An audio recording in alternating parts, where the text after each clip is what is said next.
کہ this is the strategy of Pakistan Tehreek Insaf to counter all the strategies جو ان کے خلاف ہو رہی ہیں. کیا ہے اسٹریٹجی؟ کہ ان کو الیکشن نہ لڑنے دیا جائے, تحریک انصاف کو الیکشن سے باہر رکھا جائے.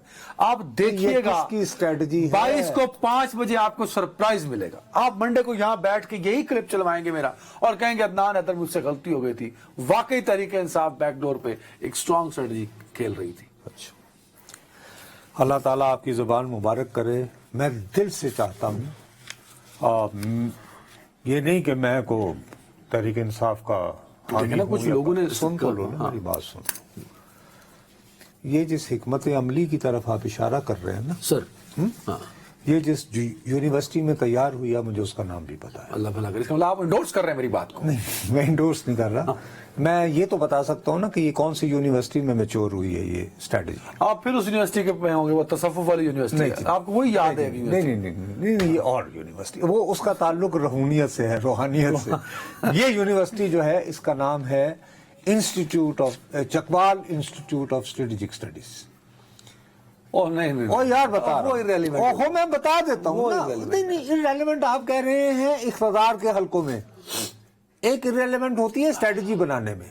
اس وقت وہ اسٹریٹجی بنانے میں وہ بہت دوریاں ہو چکی ہیں. نہیں, وہاں کے وائس چانسلر اور وہاں کے چانسلر, چانسلر ہے تو چلے گا جیل میں. نہیں, اس کے جو اصل چانسلر ہیں وہ حافظ صاحب ہیں. ان کا پورا نام نہیں میں لوں گا. ایک حافظ صاحب ہیں, بڑے ان کی رسپیکٹ کرتے ہیں, جو وائس چانسلر ہیں. نہ ہی میں وائس چانسلر کا نام لے رہا ہوں. ٹھیک ہے جی. اب یہ Chakwal institute of strategic studies نے یہ کہا ہے کہ آپ بہت سارے گمنام لوگوں کے ساتھ 20 اور 21 کو, یعنی پتہ چلے جی 300 بندوں نے, 21 اور 22 کو, 20 تو آج گزر گئی نا, اور 22 کی صبح تک.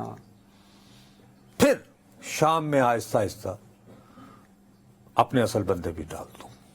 ٹھیک, یہ ہے اسٹریٹجی.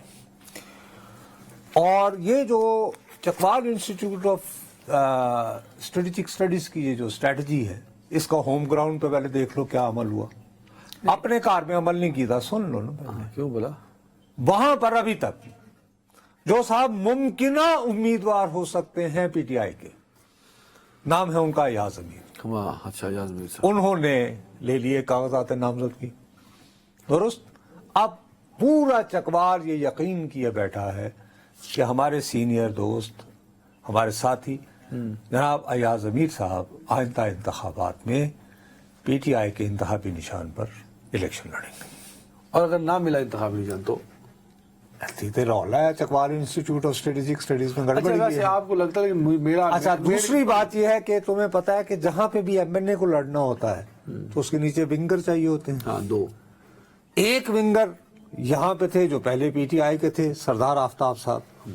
اب یہ Chakwal institute of strategic studies کہہ رہا ہے کہ انہوں نے ایک نہیں 2 مرتبہ لا تعلقی کا اعلان کیا ہے تحریک انصاف سے. ایک مرتبہ کیا تو ان کے بھائی وہ لندن گئے ہوئے تھے, انہوں نے کہہ دیا کہ ہمارے خاندان نے تو بھاگنا سیکھا ہی نہیں, ہم نے نہیں کیا.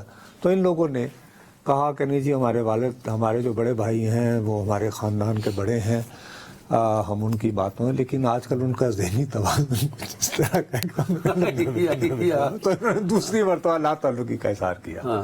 تو ایاز امیر صاحب کے ساتھ ایک تو ان کا پیئر بنایا جا رہا ہے. کن کا؟ اچھا, ان کا, سردار آفتاب صاحب کا. اچھا ٹھیک ہے. کیونکہ بنیادی طور پر ایاز امیر صاحب کی جو اسٹرینتھ رہی ہے, چونکہ ان کے والد مرحوم بھی جو ہیں قومی اسمبلی کے رکن تھے نا بھٹو صاحب کے زمانے میں, کہ یہ چکوال کے سرداروں کے اینٹی گروپ ہوتے ہیں نا, تو اینٹی سردار جتنا بھی وہاں پہ ووٹ ہے وہ پھر ان کی طرف آ جاتا تھا. اچھا بالکل ٹھیک ہے. لیکن ایک مجھے تھوڑا سا اعتراض ہے, وہ یہ ہے کہ شاید اب Chakwal institute of strategic and defence studies جو ہے, نہیں, it is not defence any more. Strategic and political strategic studies جو ہے اس سے لا تعلقی کا اظہار کر چکے ہیں قیدی. اب انہوں نے کہا وہ ان کے کہنے سے کچھ نہیں ہوتا. میں آپ کو نہایت ذمہ داری سے کہہ رہا ہوں کہ دیکھیے, چھٹتی نہیں ہے منہ سے یہ کافر لگی ہوئی. دوسرا, اگر فرض کریں آپ حکیم ہیں, آپ کے پاس نسخے ہوں, آپ دکان بند بھی کر دیں تو لوگ آپ سے پوچھتے رہیں گے, آپ کو چیک کر دیں. سارا دیار اجاڑنے کے بعد بھی نہیں, دیار تو نہیں اجڑا. اگر آپ ان سے پوچھیں, ارے آپ اگر ان سے پوچھیں کہ Chakwal institute of strategic studies نے جو 1 سال کی گیم بنا کے دی, اسی میں تو یہ ہے کہ حقیقی آزادی کی جنگ ہو رہی ہے.